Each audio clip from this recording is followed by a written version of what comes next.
Welcome back, ladies and gentlemen, to Canadian Football Central, CFL content for the fans, by the fans. And we have, I think, probably our first proper off-season video as our last one. Even though it was after the Grey Cup, it was still about the awards from this year. And we are here to talk about a trade that I think was kind of inevitable. We just weren't exactly sure who the team receiving Vernon Adams was going to be and what the return was going to be, but it's going to be the Calgary Stampeders as BC trades Vernon Adams Jr. to them. Now I'm trying to pull the trade up here so I can see exactly what the full return is. Give me 1 second. Yeah, I'll give you a screenshot in a second. Yeah, I think the Stampede So BC trades Vernon Adams Jr., their 2025 fourth round pick, which will be 32nd overall, and their 2026 third round pick and then the Lions will acquire a 2025 second round pick, which is 9th overall, a 2025 fourth round pick, which is 29th overall, and a 2026 second round pick. Now, this trade is both good and not good, as me and Rick have had a lot of discussion about it actually just before filming today. And so first of all, this is very good for the Stampeders, as I think this is now we're getting to that point where we knew that Jake Maier was not the answer, and they had to do something. So Jake Maier is a free agent. Now, one thing I want to make clear, actually, before we get too far into this video, this is not a full free agency deep dive. We'll either do a very, very long video covering the East or a long video covering the West, or we'll break down team by team. We'll have to see. We'll be doing a lot more in-depth expansion on all the free agency as a whole. We're just kind of getting through this trade, some of the signings that have already happened in today's video. So make sure you guys like, share, and subscribe if you haven't already. If you're listening to this on Spotify, give us 5 stars. We would very much appreciate it. And yeah, if you subscribe, make sure you hit the notification bell. Helps out the channel a ton. So, not only this, but Davis Alexander was given a new contract the other day, $1.2 million over 2 years. For was it 2 years? I heard 3. Sorry, yeah, 3 years. 3-year deal. Again, not exactly common in the CFL. So, big deal for the Alouettes, as I think this really shows where they see the future of the program going. Hold on, give me 1 second. I'm gonna pull up the exact numbers. It's basically the same as the Dustin Brown signing. Mm-hmm. So he gets $120,000 signing bonus. Yeah. $258,000 in hard money, plus the $72,000 in available playtime as incentive, with $6,000 in All-Star and award bonus for $336,000 max value in 2025. Yeah. So 26, he has $346,000 in hard money plus $54,000 in playing incentives, $6,000 in awards, and he can, with bonuses, he can go up to $406,000 in 26. So he can go up to a max of $456,000 in 2027. So it's basically a bridge deal. Yeah, no, this is great for Montreal, as I think Davis Alexander was very, very good for them, and it kind of showed that, no offense, that Cody Fajardo, as much as he had got them to that Grey Cup, I think the Alouettes see the future with Davis Alexander, with his youth, with how well he was able to go in on short notice, and continue the momentum of the team. I think this is a very good signing for the Alouettes. So, before I go into the whole Calgary BC thing, Fajardo is either going to be released or he's going to renegotiate his contract in Montreal before imagine if Fajardo ends up back in Saskatchewan. Imagine that Trevor Harris retires and Cody Fajardo comes back. I mean, at this point, he could end up a backup anywhere but Hamilton.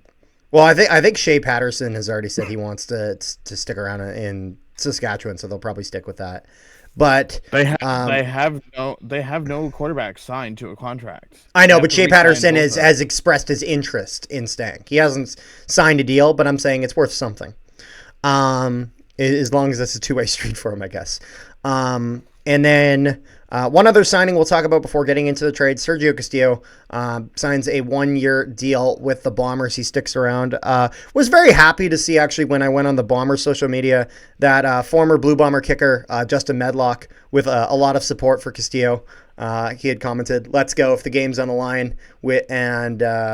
If the game is on the line with Sergio Castillo, I know Winnipeg is winning, which is exactly what I've been saying all this year, is that Castillo, not a perfect kicker by any means, but he's perfect when you need him to be perfect and when he can really make a difference. So good signing for the Bombers. Just a 1-year deal for him, which is pretty common for Winnipeg. Just everyone on 1-year deals, maybe 2-year deal occasionally, but it is what it is there. Now, the trade. Me and Rick come from... I think there are parts of our viewpoints on this trade that align, yes, and parts of this viewpoint that kind of stray away a little bit. In the sense of that, I think we both agree that this trade, in terms of who wins this trade, is not set in stone right now. And that depending on how good these picks end up being and how good BC does at deploying those draft picks, and I guess how good Calgary is with their side of it as well, that could tilt it towards BC winning this trade if they pick well. I know you also have concerns whether Vernon Adams Jr. will keep up, not even just keep up his momentum from last year, but keep up just sufficient momentum at all. As the head man in Calgary, because of the other issues the Stampeders still have, and it sounds like are not fully, adjusting. So here's my theory. It's not even just the draft. Mm-hmm. So with them trading away Adams, and obviously BC has fines to pay this year because I can guarantee you, they will be over the salary cap. Yep, they were. And potentially losing their first round pick this year. Yep. That $500,000 could mean as simple as signing a key player, using that money to bring in a key free agent. Yep. So I mean, it goes beyond just that trade. Like I was saying to you, Tyrell Ford was drafted by you guys in the second round, 13th overall. Yep. Because Edmonton has to forfeit their first-round draft pick because they used it in the supplemental draft. I mean, technically, the 9th-round pick is the 10th-round pick in the second round, but because they have to forfeit it, it's the 9th pick in the second round. It's pretty much a late first. It is a late first. No, that's true. I think kind of one of the things that was a little bit shocking was kind of the lack of first-round pick in this trade. I definitely think that the Lions should have tried to go for that. However, they could potentially make that up with 2 seconds, as we have to remember that a first-round draft pick in the NHL versus the CFL is not the same thing, in the sense of with the NHL, you have 32 teams, and so your second pick is like 40th overall if you're lucky as a second-round pick. But with the CFL, with the smaller amount of teams, with only 9 teams, a second-round pick is a lot closer in value to a first-round pick than it is, and especially with Edmonton not having there. So I think Calgary makes up for the lack of first-round pick here with the fact that they're getting 2 seconds. First of all, with a second this year, but then also with the Lions getting a second next year. From the Stampeders. Now, the only place where I am a little bit questionable is that, again, they are trading for the potential to have good players. Now, obviously, this still means that Vernon Adams Jr. has to perform. And I'm not even saying that he necessarily will perform the way he did this year. This is his best year. This is a career year for Vernon Adams Jr. It was his best year to date. But the likelihood that he slips in any significant way, I find a little bit unlikely. I think he might see a little bit of worse numbers from him. He's going to be playing with the Stamps, and they're probably not going to have as much. But a key thing to remember here is that because there's still so much to happen with free agency, the Stampeders, though still not an attractive option for free agents, they've definitely made themselves more attractive than they were before with the addition of Vernon Adams Jr. I mean, if we look at even, let's say a guy like Justin McInnes, he had a career year and he played definitely his best games when VA was the quarterback, not when Rourke was. And so he's up for contract. And so I'm not saying you always see a guy follow a member of their squad, but I mean, if we remember even when Corey Mace left the Toronto Argonauts, just the sea of players that came with him to Saskatchewan. Now, I'm not saying that's going to happen, but I'm saying that the likelihood of one or two guys that are like, you know what, I love playing with this guy, I'm going to stick around with him and go to the Calgary Stampeders, especially since they'll have money to spend as they're not dealing with the same salary cap issues that the BC Lions are. Could you imagine Justin McInnes from BC, Eugene Lewis from Edmonton, both free agents, both played with Adams, to Calgary? That'd be wild, especially for Eugene Lewis going from Edmonton to Calgary. and then you have those two receivers with Bangleton. Yeah, it's almost like being in BC all over again. Yeah, and they also they would have a decent opportunity. There's some decent offensive linemen that are available. And so I think if Calgary can get even a half-decent offensive line. Now, I don't think offensive linemen, now they're always important. I don't think they're as important with VA as for necessarily some quarterbacks, just in the sense of, again, Micah Alway of the Stampeders described it best when he was on our show, when he said that VA is a slippery QB. And when he's in a sticky situation, he's able to get himself out of that and evade those tackles. And so naturally, an offensive line, though still a high priority, is not as important as if you had a guy like, say, McLeod Bethel-Thompson, who really does not leave that pocket. Is able to perform well when he has that pocket, but he relies more on his offensive line to really create that pocket for him to make plays. And so I think with the Stampeders, this was a very, very good move for them. I think Calgary was the logical choice all along. As, I mean, Edmonton, obviously they need to figure out what the hell they're doing, whether it's with Bethel-Thompson or Trey Ford. Realistically, they keep one of them, and they figure out something with one of them. With Ottawa, they had Mazzoli and Drew Brown, and it looks like Drew Brown is probably what they're going to try to stick with. The Bombers aren't going to move off of Caleros, whether you think it's a good decision or not. The Lions were obviously sticking with Rourke, as that was what they see as the future. If you look at Saskatchewan, a little bit of uncertainty there, so they could have possibly moved VA there, but they still had some options there. And now, especially with Cody Fajardo, looking like he's probably not going to be the guy in Montreal, so either he'll have to restructure his deal or he goes elsewhere.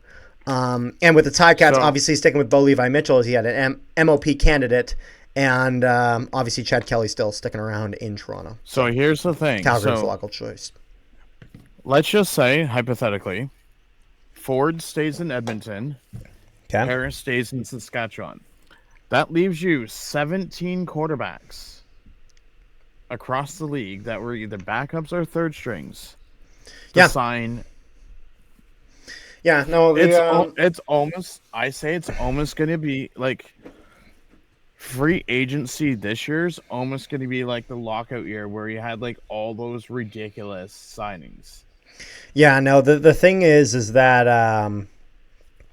the CFL, one area where the CFL is blessed, and it won't necessarily be like this in a few years in the future, there will be some change, where they have more talented quarterbacks than they do teams to have them as starters, in the sense of there are more than 9 quarterbacks in the CFL that are capable of being a starting quarterback. Whether they're necessarily the best starter in the world, that's up to you. But I don't think there's much dispute that there's more than 9 that are good enough of being a halfway decent, capable starter. And so because of that, some of these guys will have to go into other places as backups. And I think having yourself a suitable backup is very, very, very, very important. And so I think it'll be very interesting to see where different guys line up. And so with a guy like Jake Maier, I think the question now for him is where the hell does he go? Does he stick around in Calgary and be a backup to VA, as it's clear that VA will be that starting quarterback? Or does he look elsewhere? Funny enough, does he look to go to a place like BC and back up Nathan Rourke? Does he end up down in his rivals in Edmonton? Who knows? I think realistically, the teams that have the most stability in terms of at their backup quarterback position, I think Saskatchewan has some just because Shea Patterson has shown that he's looking to stick around in Saskatchewan, and he was able to perform decent enough to, I think, be worthy of that. I think Winnipeg with Chris Streveler will want to keep him around. I think the bigger question for Winnipeg is who's that third string. I think that's a bit more of a question for the Bombers. And then if you look around, it's a bit of an interesting situation in that regard. So, not only that, but just to go off players for a second. So, Ed Harvey has left Hamilton to go be the GM and Edmonton. You have Lions co-GM Rick Campbell and head coach fired. He's now most likely going to the Elks. You have, what's his name here? Brent Monson, who is the defensive coordinator for the Stampeders. He's now the single defensive coordinator in Toronto. He's not the co-defense coordinator like last year. Apparently, I think it works better when you just got one guy and you don't got two guys kind of. When Fields was the co-defense coordinator in Toronto, apparently he's going to Ottawa. Was the last thing I heard. Hamilton still has to find themselves a GM. Then once they hire that GM, are they going to keep Milanovic or do you go with someone else? And do you keep Chris Jones as your de facto defensive coordinator? So than I was reading into Rick Zamperin the other day, the guy that does the post game for Ticats, is every coach that's non-head coach, unless it's listed out in the media, even offensive coordinators and defense coordinators, they're only signed to 1-year deals unless it's announced that they've re-signed. And then the head coach is the only one that has a long term. So as of right now, we only have a head coach. We don't have position players, coaches, no nothing until it's officially announced. Yeah. So we're going like a clean slate. Yeah.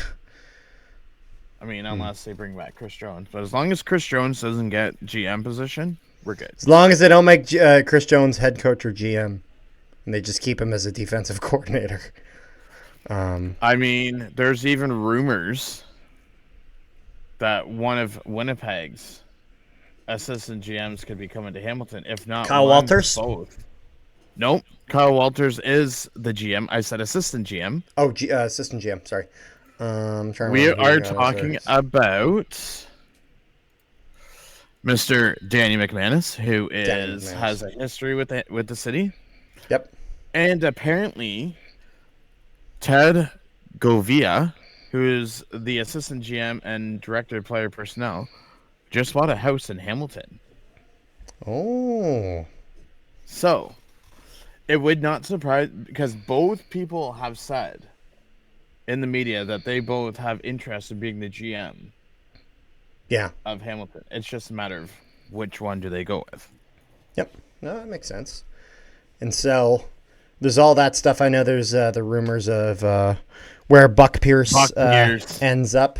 As O'Shea has said, essentially, that if Buck Pierce does not find employment as a head coach somewhere else, the Bombers will keep him around, which I understand it.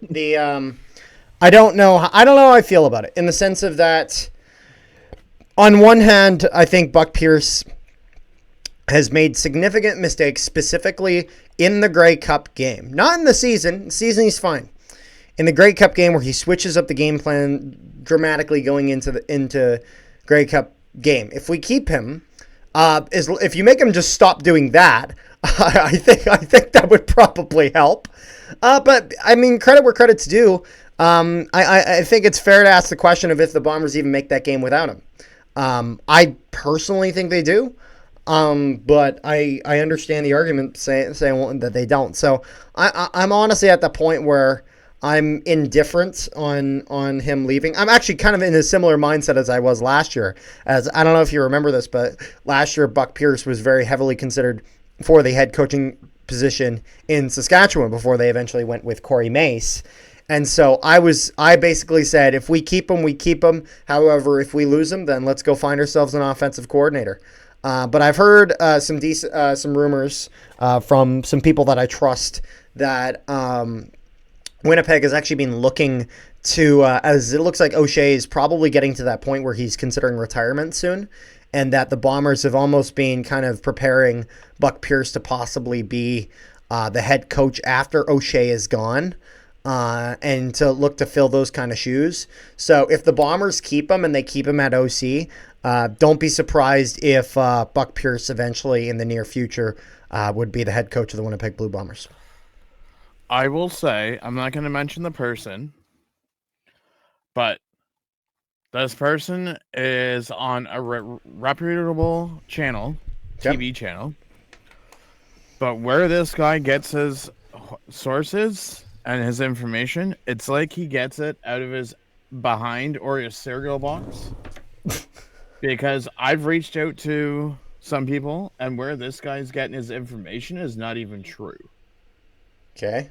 And this regarding what?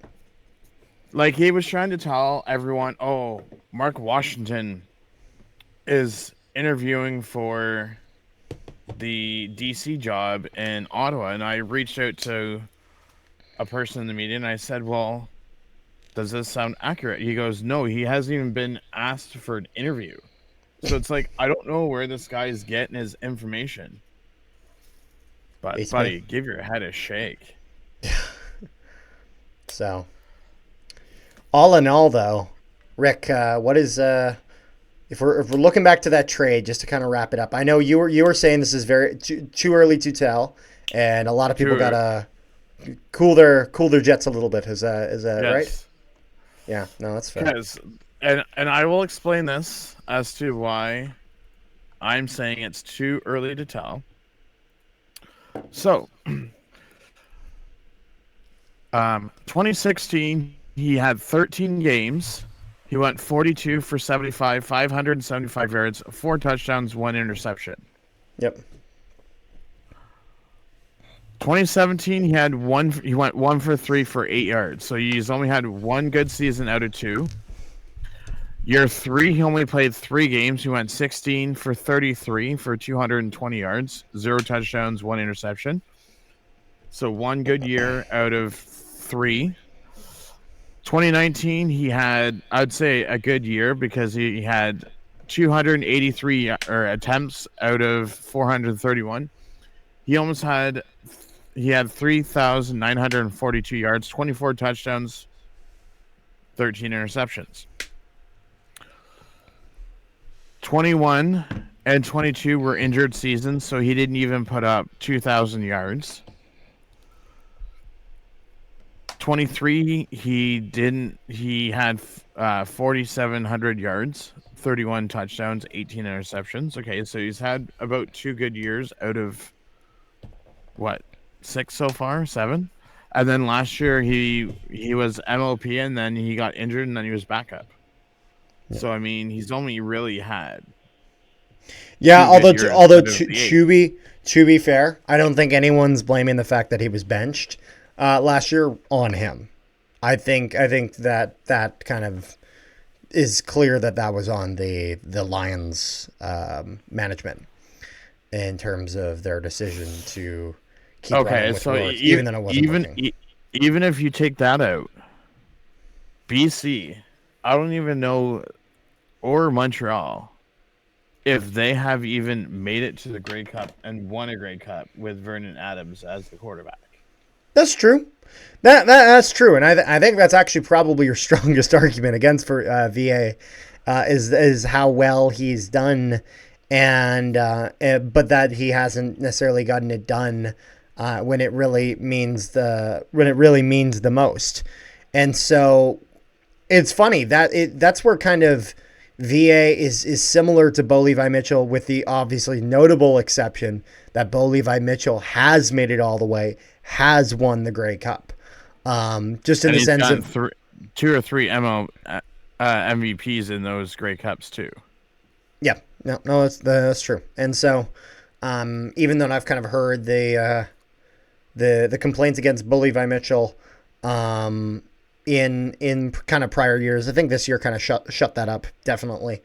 But with VA, he that is something yet to prove, and that's actually was my strongest point of contention for all the people suggesting that Zach Collaros from the Bombers should just be exiled, and that VA is the answer, and all your wildest dreams come true, and that little fucking rainbow you see on the Lucky Charms box, you can just put over the city of Winnipeg. So that was my biggest point of contention, was that against that idea. But I think there's serious potential with Vernon Adams Jr. I think it'll be very interesting to see how free agency goes, as I think that will really has a decent effect on influencing maybe the success or failure of Vernon Adams Jr. next year. You just got muted, Rick. I can't hear you. No, I know. No. Oh, okay. Someone in my house was asking me a question. Oh, I see. But so yeah, no, I don't. Is there anything else that we got here, Rick? Nope. Okay, well, I'm hoping that we have a new GM pretty soon, but I mean, other than that. Well, if you made it all the way to the end of this video, so one of the things you may be wondering if you check our social media is where's the interview with Aiden Eberhardt?